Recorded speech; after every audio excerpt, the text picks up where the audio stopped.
out, and away we go. What's up, everybody? Welcome back to F1 True North, the Canadian Formula One podcast. I'm back here with Drew and Ed, and goddamn, boys, it is Tuesday, June 4th, and this has already been a week. Lots of news to cover, lots to go through.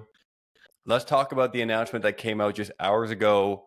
Checo, Red Bull, another couple of years, multi-year deal. How did they phrase it? 1+1. One plus one. All right. Any surprises here with this announcement, either with the signing or with the timing? I mean, I would say foot and mouth for this one for me, because I kept on saying at the end of last season that Checo is out. I started the season, Checo is okay, but we'll see what happens. But my thing is Checo is out. And man, was I wrong. I think with what Red Bull is doing right now is they want a little bit more of consistency.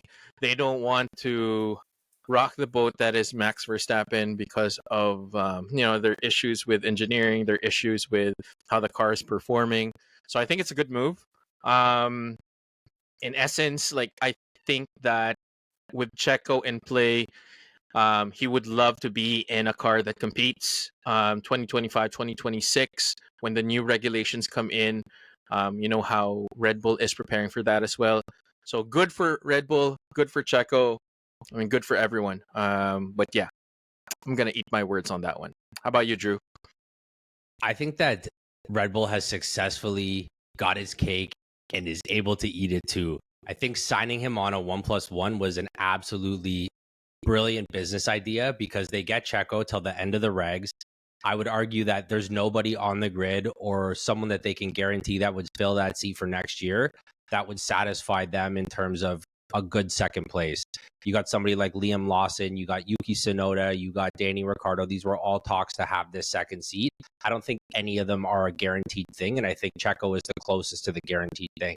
Signing him for the 1+1 so that they have an option to dump him should somebody else get into that V-carb seat, or Liam Lawson does something awesome and somehow works his way in for the new regulations, or there's another superstar that becomes available. I think Red Bull has put themselves in an absolutely perfect situation in order to be successful, not only until the end of these regs, but to put themselves in an open book in terms of who's going to fill that seat for 2026. So hats off to Christian Horner or Helmut Marko, whoever was involved in those decisions, because you got everything. You got everything you wanted. Do we know if the +1 is a team option or a driver option? Who's the option on that? I think Red Bull holds all the cards in this scenario. I'm going to assume that it's a Red Bull option, not a Checo option, because then it would just be a 2-year deal.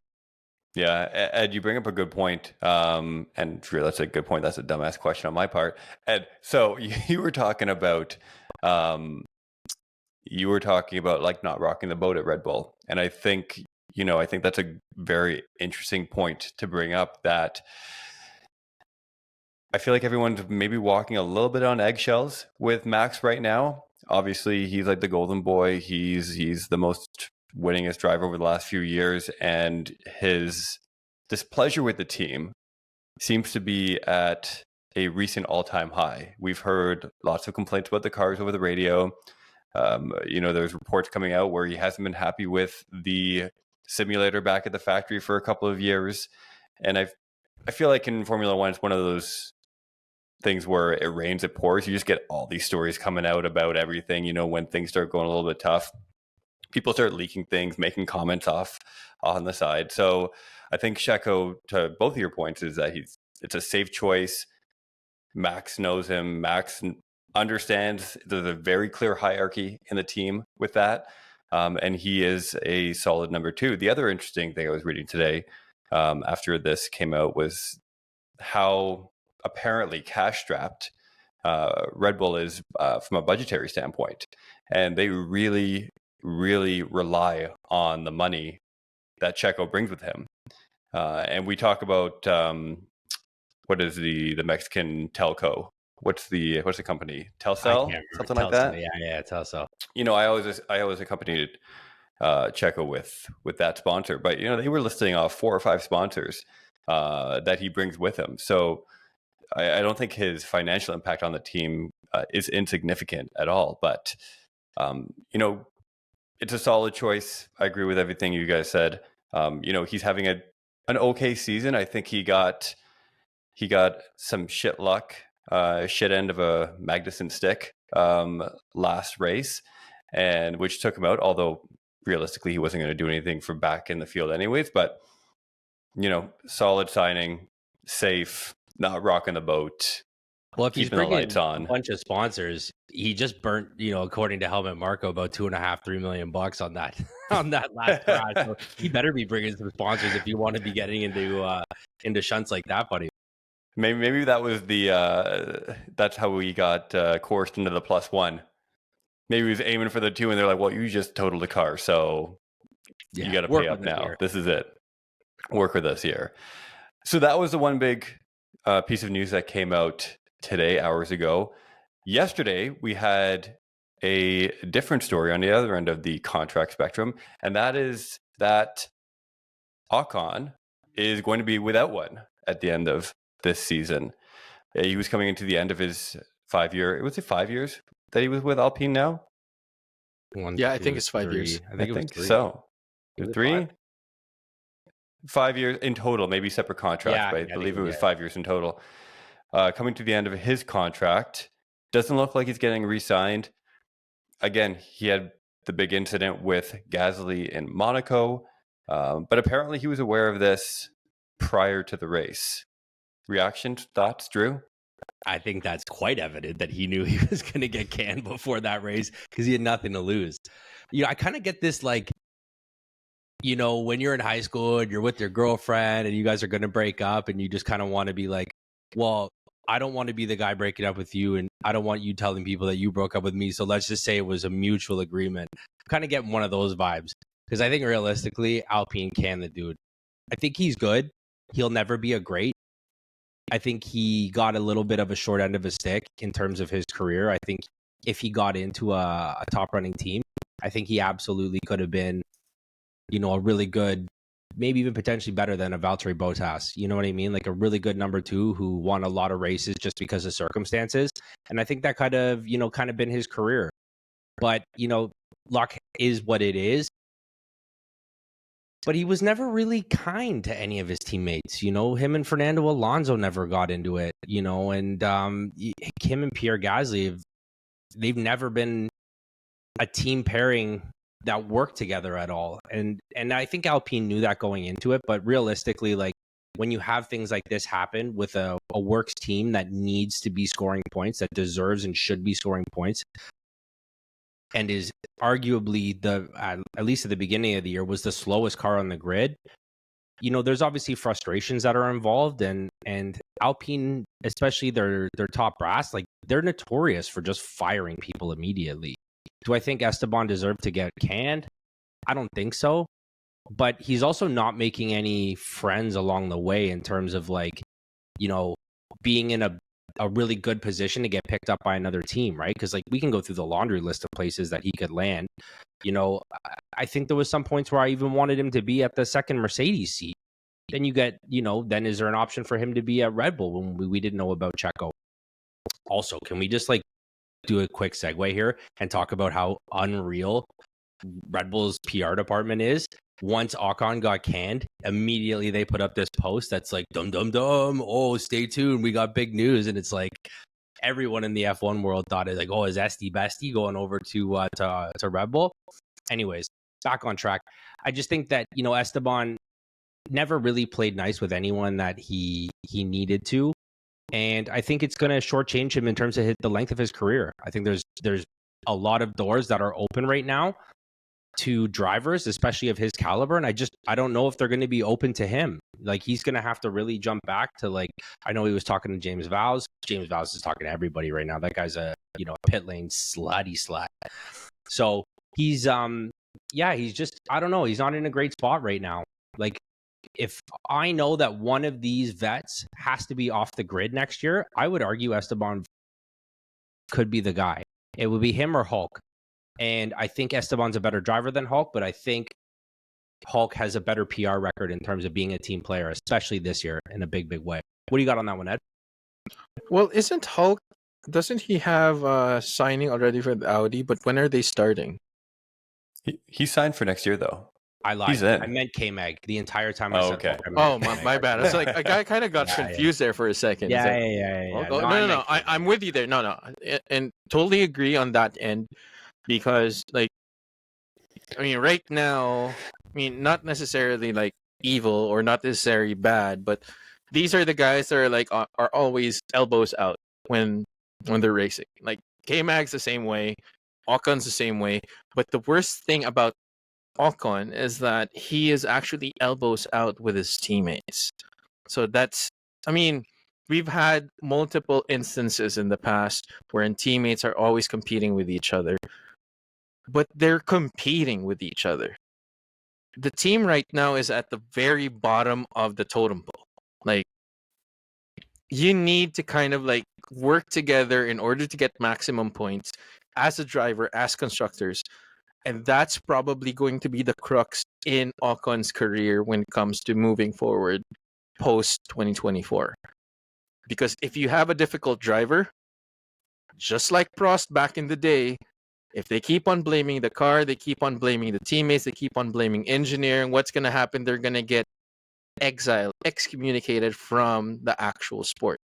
Because at this point, what is he actually bringing to the sport? He doesn't come from money. He probably has a bit of sponsorships, bringing in a little bit of money into it. But Alpine is a works team. That's probably why they make a decision on that end. Other teams are going to be thinking of the exact same thing. And I doubt that he's going to be in any of the front runner teams. It's going to be the mid tier to the bottom teams. And probably they won't even like it because Alpine's at the bottom and he's acting like that. What more when they actually get into really competing? Not really the case at this point. So I feel bad for Ocon. He is a fantastic driver. He's won a few races. He's a very, very skilled driver in terms of like having elbows out in every corner, trying to get any place he can get, as scrappy as he is. You got to play your cards right if you want to stay in the sport. Walker? I'm torn on this one. You know, on one hand, he always seems like he's driving with a bit of a chip on his shoulder, right? I'm not sure if that's because, you know, he doesn't come from an affluent family. Like a lot of these drivers, they come from like wealthy families and, you know, they can pay their way through at least to fund the progress, right? He didn't come from that. And I don't know where this chip comes from. Maybe it's just for always having to scrap, always having to fight for whether it's sponsorships or seats or whatever it is, or, you know, kind of getting where he's gotten on merit. So, you know, I can appreciate that side of the hustle and that side of like becoming the driver he is today and getting to where he is today. Because I don't think you can get to that level without being a little scrappy, being determined and things like that. You know, we look at drivers like Max, for example, and even Lewis in his earlier days, and they were scrappy guys, right? They put their elbows out, they drove tough. The difference was that they were winning. And I feel like when you are winning, all of a sudden you get a little bit more leniency from the team, from the rest of the field, from Formula One as a organization itself, in terms of like what you can kind of get away with. And Ocon hasn't had those same opportunities to win. Is he a talented driver? I don't know. I actually don't know. I don't know if he really rises above a lot of the other drivers on the field. And I think given the opportunities that he's had in the past, you know, being with a works team, being with a team like Alpine, where, you know, there is money, there's infrastructure traditionally, right? They have a competitive car. You know, you don't waste that opportunity driving like you are at a startup like Haas or something like that, where you're just fighting for everything, because there's more to being a driver at a works team than scrapping out for every single point you can, especially when you have teammates like Alonso, Ricardo, Gasly. So I don't know how. I feel like he's almost made his own bed in this case, which I think is what a lot of you had been saying. And I'm looking at the list of available drivers, and there are some solid drivers available for next year. Both drivers that are currently on the grid, drivers that are not on the grid. Quick list is so unsigned, mind you. You have Gasly, you have Tsunoda, you have Ricciardo, you have Magnussen, you have Lawson available, you have Bottas, you have Sainz, which we haven't talked about in a couple of weeks, but he's still floating out there. Antonelli, you got Schumacher, you have all these drivers for a fairly limited number of spots. And as of today, I don't know who Ocon outdrives on that list. Maybe Magnussen, maybe, I'm not really sure, but Bottas. it's gonna be tough. But you know what? I'm going to talk about Bottas in a second. But where does I don't know if he has a spot next year given the available drivers. I agree.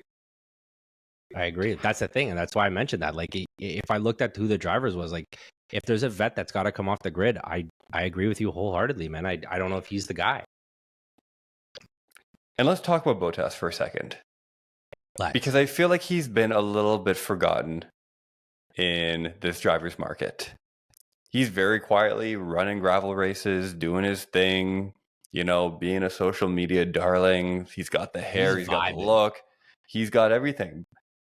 And I feel like we hear very little about him on the driver's market for a contract for next year. And let's not forget, Valtteri Bottas is the fourth most winningest driver on the grid right now, behind Lewis, Alonso, and Max. Bottas has 10 wins, two more than Daniel, and people give Daniel way more credit, in my opinion, and many more chances, perhaps, than Valtteri gets. So, was he just coasting off a good Mercedes car, and now he's just kind of meh, or does he deserve like a little bit more respect and a little bit more? No, I think you nailed it, man. Like, I think, situationally, that Mercedes car was in its most dominant era. And if you look at someone like Danny Rick, when he was at Red Bull winning those races, like, that was a good car, but it wasn't the domination that Mercedes, what was it, W13 or W12 or whatever. I just don't think that was, I don't think you can do apples to apples on that. I think that's a different ball game. And I think situationally, Bottas was in the best spot. I would argue, if you want to compare it to anybody, you'd be comparing him to Checo, because Checo had a dominant car, and didn't take advantage of it. Do I think Checo or Bottas? That one's, in my opinion, if you look at the numbers, that's an easy Bottas over Checo, because he took that opportunity, the same one that I would say Bottas and Checo had, and ran with it and actually pulled out. Right. So I don't know. That's just where I see him. I love Bottas. Obviously, like, when I first started watching F1, Lewis was winning. I jumped on the bandwagon. Bottas was a great second place. I got all the way in on Bottas. He's a funny guy. He knows his role. He's a great driver. He's consistent. Whenever Lewis had a misstep in any way, he was there to take the positions. But Bottas is a fun guy, but I don't know if he's a fun driver to watch. He's not exciting. I don't get wowed by him. And unfortunately, that's where Danny Rick comes in. And I think that he is fun, and he is a little louder, and he's more of an entertainment piece. And, like, ultimately, I want to watch F1 because I want to be entertained. I don't know. That's me. I mean, I'm with you there. But I think Bottas is in the time of his career wherein I've done all the winning I want. I still want to drive. I'm working with what I have right now, because, like, the Steak Sauber, whatever you call it, team, Kick Sauber, whatever. They're not really that competitive, but he has a drive. I mean, at the end of the day, like, if I were in his shoes, I'd probably do the exact same thing. I'm still able to drive. I'm still able to compete, and still able to, make bank and have fun at the same time. I mean, only time will tell when I don't have a seat anymore.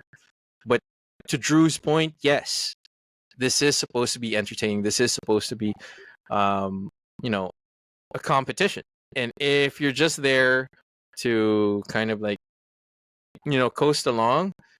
I think moving forward, when Steak Sauber turns into Audi, he won't have a spot there anymore. And I don't think any other team would want to, pick him up. But again, could also be from here on out, like maybe he'd push a little bit more, elbows out a little bit more, try to get more points and prove to the other teams that, hey, take a chance on me because I've had a lot of wins and I can still compete. So we'll see what happens in the next few races. Let me ask you guys this question then. Just quickly, you are a mid-pack team. You already have a driver. Let's say that driver is, let's pick someone off the grid. Kimi Antonelli. And you have a choice for your second seat to either be Esteban Ocon or Valtteri Bottas. Who are you going with? Bottas. Oh, Bottas all day. All day. There we go. So Esty is not the bestie anymore. He's Audi. I love that. Was Esty ever the bestie? Well, maybe the bestie out of two, When you got a short list, you could be the bestie, Yeah, we'll see. So I just did a quick count. So there are 9 seats still open on the grid for next year. So still a lot of uncertainty. Obviously, Sainz tops the list. There's been talk about him at Williams over the last couple of years or over the next 2 years, which would be an interesting fit.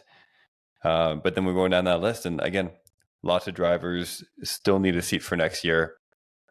We'll see. I think I'd love to see Bottas in there. I don't know, you're saying that you're talking about how you don't know if he's just content with his wins and he's just kind of coasting. I don't know. When you're at this level, do you get content with your wins and do you coast? Like, are there any coasters out there? Or are you always hungry? And then when you're not, it's time to like call it. Like there are people that don't do very well, but that's different than coasting. Not having like the fire to really want to win, right? Yeah. Yeah, I think you're right. Like, even when I'm thinking about somebody, like, I don't know, like Kimi, Mm-hmm. He, at the end of his career, like, was he coasting? I don't know. I think he was just having fun and, like, I don't know if his heart was in it. And if he was just collecting a check at the end of the last season there, you know what I mean? But I think, mentally he had already checked out. He, announced his retirement or whatever from F1 at that point. But, I just think that I think inherently you're right. Like, these guys are winners. They're winners, and like coming anything but second or first place is no bueno in a big way. And so obviously you got to play the hand you're dealt in terms of what car you're in. And so like somebody like Valtteri Bottas at Kick Sauber knows exactly where he is on the totem pole. But getting 10th place for him is a W. That's a win. Right. And it's the same thing with Alpine at this point, right? Like so they just have to readjust what a win means to them. Right. And outperforming your teammate, that's a win. Right. So that's kind of how I see it in that. So I just have to laugh. I have to point this out. I'm looking at this website where it goes over all the existing contracts and empty seats on all the teams, and you have Mercedes, George, contract until the end of this. They list all the drivers and then contract until the end of or multi-year or whatever it is. And I'm looking at Lance Stroll, and it just says rolling contract.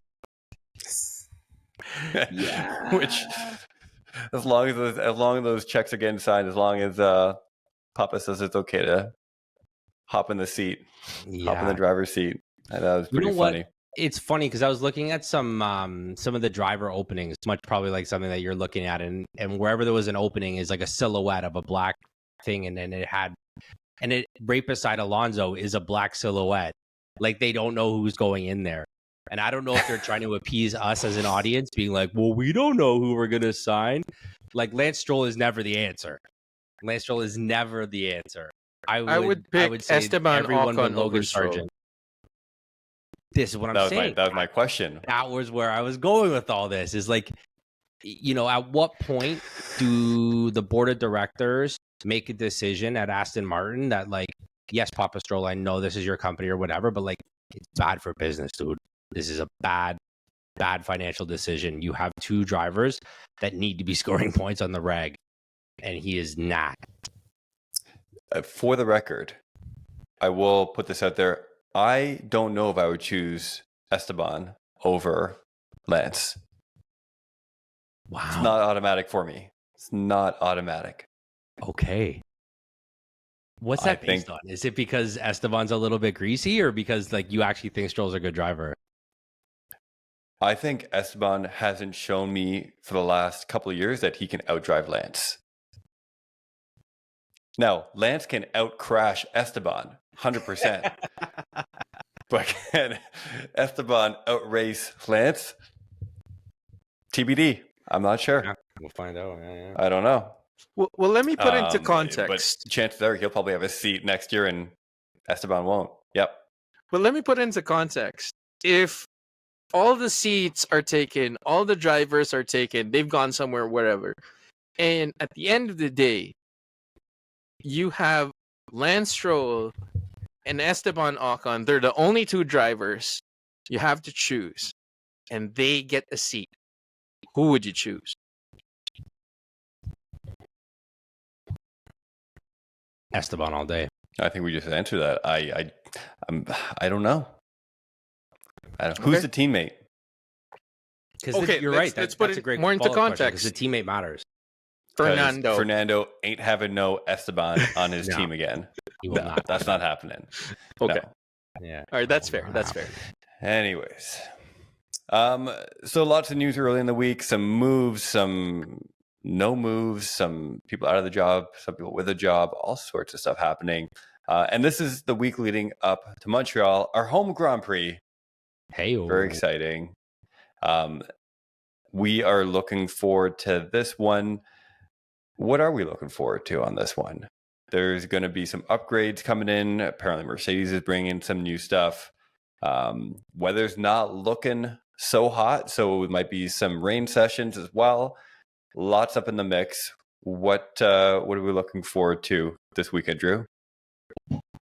Yeah, to piggyback on your point, Mercedes is going to be bringing some upgrades. I heard the Stake F1 team is going to be bringing some upgrades. I think Alpine is commented that they've dialed in a few more of their upgrades. So I'm looking forward to that.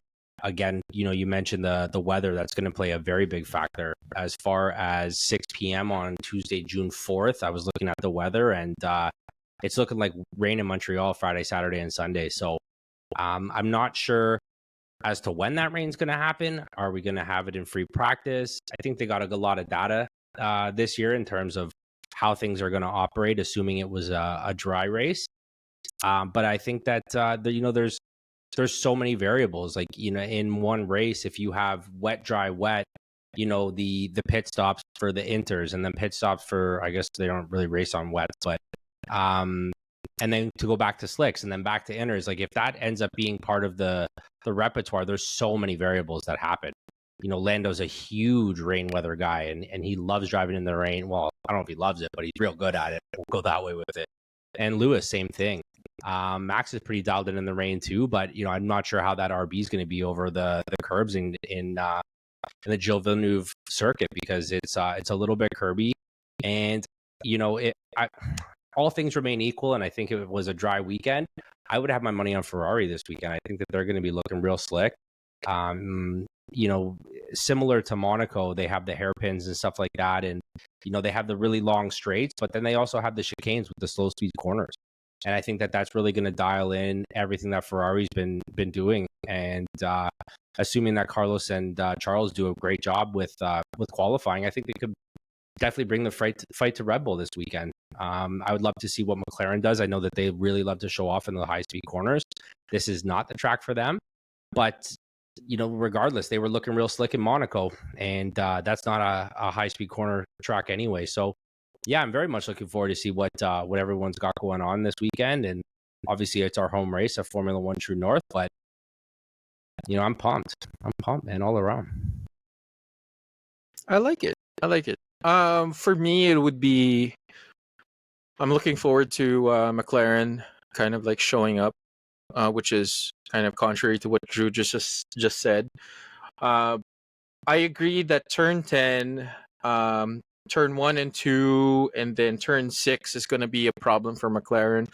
But there are lots of straights, lots of high-speed corners, specifically turn 4 and turn 5.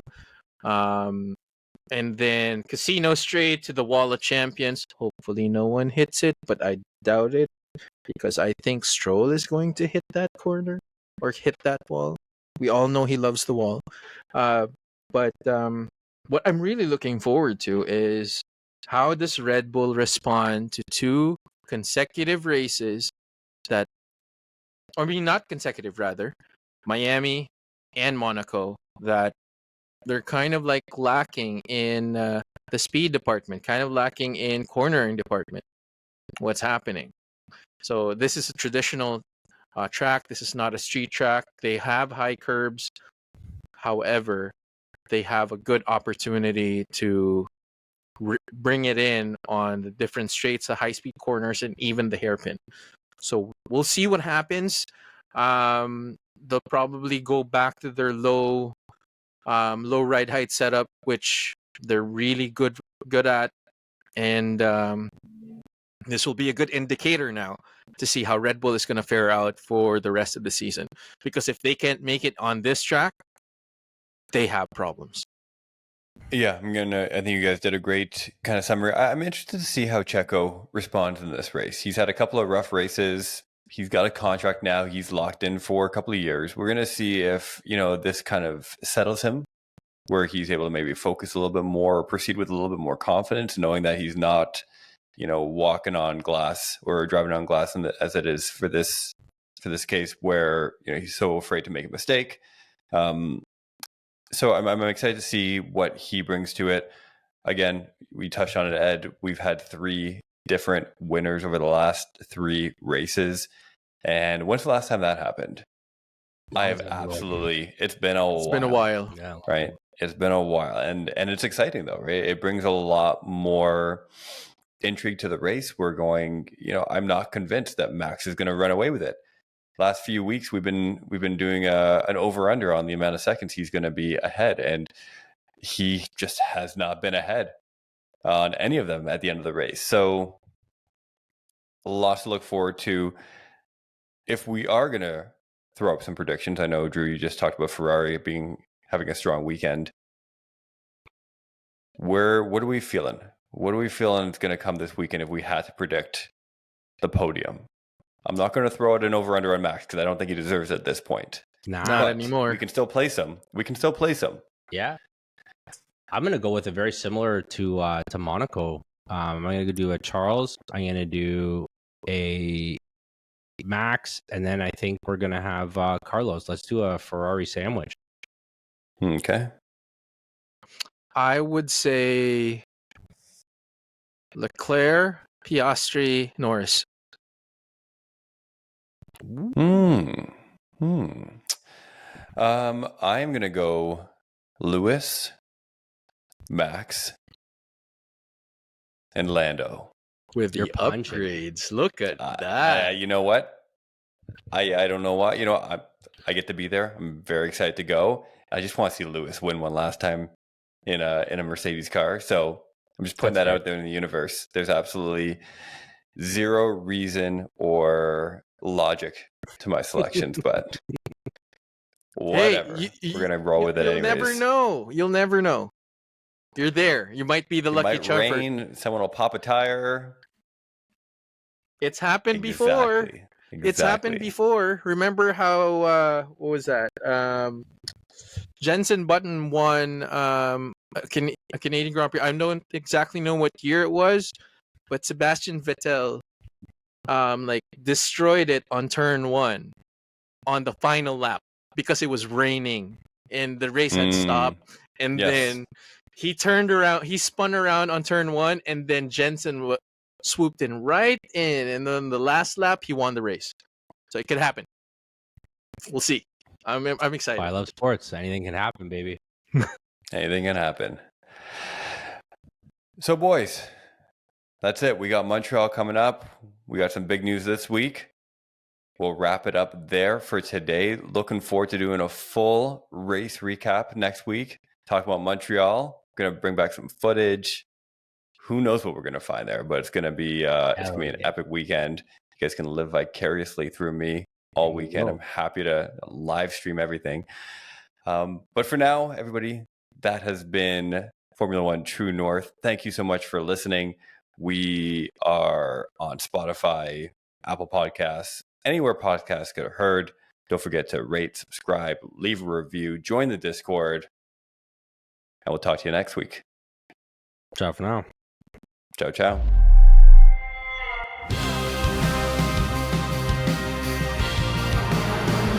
It's lights out and away we go.